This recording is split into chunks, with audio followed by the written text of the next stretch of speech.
مستدرک حاکم میں حسن درجے کی روایت ہے، رسول اللہ صلی اللہ علیہ وسلم نے فرمایا، جب زنا اور سود کسی بستی میں عام ہو جائے تو یقیناً ان لوگوں نے اپنے اوپر اللہ تعالیٰ کے عذاب کو خود نازل کروا لیا۔ اس حدیث کا مفہوم یہ ہے، اسلام میں بعض گناہ ایسے ہیں جن کا نقصان صرف کرنے والے کو ہی نہیں بلکہ پوری سوسائٹی اور علاقے کو پہنچتا ہے۔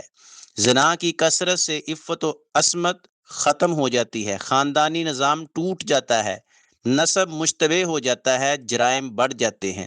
سود کی کثرت سے معیشت تباہ ہو جاتی ہے، مالدار اور غریب کے درمیان فاصلہ بڑھ جاتا ہے، اور عدل و انصاف ختم ہو جاتا ہے۔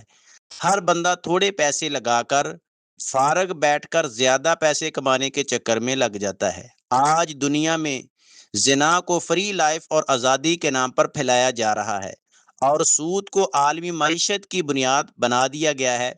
اسی وجہ سے وبائیں، ذہنی امراض، خاندانی ٹوٹ پھوٹ، معاشی بحران اور اللہ کا عذاب مختلف صورتوں میں نازل ہو رہا ہے۔